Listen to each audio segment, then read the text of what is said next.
오늘의 복음. 오늘은 2020년 2월 20일 목요일입니다. 오늘의 독서는 야고보서의 말씀 2장 1절에서 9절입니다. 나의 형제 여러분, 영광스러우신 우리 주 예수 그리스도를 믿으면서 사람을 차별해서는 안 됩니다. 가령 여러분의 모임에 끈가락지를 끼고 화려한 옷을 입은 사람이 들어오고 또 누추한 옷을 입은 가난한 사람이 들어온다고 합시다. 여러분이 화려한 옷을 걸친 사람을 쳐다보고서는 선생님은 여기 좋은 자리에 앉으십시오 하고, 가난한 사람에게는 당신은 저기 서 있으시오 하거나 내 발판 밑에 앉으시오 한다면 여러분은 서로 차별하는 것이 아니겠습니까? 또 악한 생각을 가진 심판자가 된 것이 아니겠습니까? 나의 사랑하는 형제 여러분, 들으십시오. 하느님께서는 세상의 가난한 사람들을 골라 믿음의 부자가 되게 하시고 당신을 사랑하는 이들에게 약속하신 나라의 상속자가 되게 하지 않으셨습니까? 그런데 여러분은 가난한 사람을 업신여겼습니다. 여러분을 억누르는 사람들이 바로 부자가 아닙니까? 여러분을 법정으로 끌고 가는 자들도 그들이 아닙니까? 여러분이 받드는 그 존귀한 이름을 모독하는 자들도 그들이 아닙니까? 여러분이 참으로 성경에 따라 네 이웃을 너 자신처럼 사랑하여라 하신 지고한 법을 이행하면 그것은 잘하는 일입니다. 그러나 사람을 차별하면 죄를 짓는 것으로 여러분은 율법에 따라 범법자로 선고를 받습니다. 주님의 말씀입니다. 오늘의 복음은 마르코가 전한 거룩한 복음 8장 27절에서 33절입니다. 그때 예수님께서 제자들과 함께 가이사리아 필리피 근처 마을을 향하여 길을 떠나셨다. 그리고 길에서 제자들에게 사람들이 나를 누구라고 하느냐 하고 물으셨다. 제자들이 대답하였다. 세례자 요한이라고 합니다.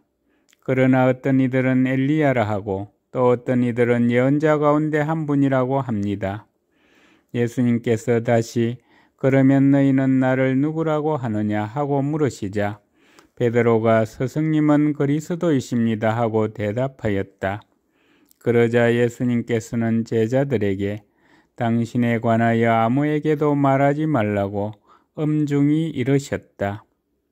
예수님께서는 그 뒤에 사람의 아들이 반드시 많은 고난을 겪으시고 원로들과 수석사제들과 율법학자들에게 배척을 받아 죽임을 당하셨다가 사흘 만에 다시 살아나셔야 한다는 것을 제자들에게 가르치기 시작하셨다. 예수님께서는 이 말씀을 명백히 하셨다.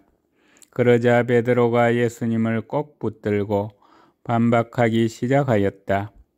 그러나 예수님께서는 돌아서서 제자들을 보신 다음 베드로에게 사탄아 내게서 물러가라.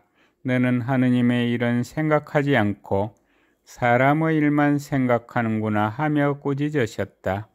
주님의 말씀입니다. 오늘의 복음은 한재호룩 하신 분께서 해주십니다. 우연한 기회로 신학교 동기 신부들에게 설문조사를 한 적이 있었습니다. 가장 보람된 순간, 가장 공허한 순간, 사제가 되어서 좋은 점과 어려운 점에 대하여 물었습니다. 그런데 그 결과가 흥미로웠습니다. 자기 자신이 사제라는 사실을 느끼고 이에 대한 보람과 기쁨을 느끼는 것도 성사나 말씀 선포와 연관된 것이고 어려움이나 공허함을 느끼게 하는 것도 마찬가지로 성사나 말씀 선포와 연관된 것이었습니다. 여기서 저는 한 가지 사건 안에 행복과 고통이 공존하고 있음을 새삼 깨달았습니다. 언젠가 국제적인 기업에서 일하는 사람이 텔레비전에서 강의하는 것을 들은 적이 있습니다. 사람들이 자기에게 회사 생활이 어떠냐고 물으면 아주 좋아요. 저는 즐겁게 일해요. 라고 대답하였다고 합니다. 그러면 사람들은 한결같이 이렇게 되물었답니다. 힘들지 않은가 보지. 그러나 사실 이와 같은 되물음은 잘못된 것입니다. 즐거운 것이 곧 힘들지 않다는 것을 의미하지는 않기 때문입니다. 힘들어도 그 안에 즐거움이 충분히 있을 수 있고 즐거움 안에도 힘든 부분들이 있기 마련입니다. 한마디로 고통 안에 기쁨이 있고 기쁨 안에 고통이 있는 것이 우리 삶의 이치입니다. 그림자 없는 빛, 밤이 없는 낮, 오르막이 없는 내리막은 존재하지 않습니다. 오늘 복음에서 베드로가 사탄이라고 꾸중을 들은 이유는 이러한 삶의 이치를 받아들이지 않았기 때문입니다. 영광의 그리스도는 고백하지만 고난받으시는 그리스도는 받아들이지 않는 그의 생각은 삶의 이치에도 하느님의 뜻에도 구원의 신비에도 합당하지 않습니다. 우리는 어떻습니까? 다가오는 고난과 역경을 피하려고만 하고 오직 평화와 기쁨만을 추구하려는 것은 아닌지요? 감사합니다.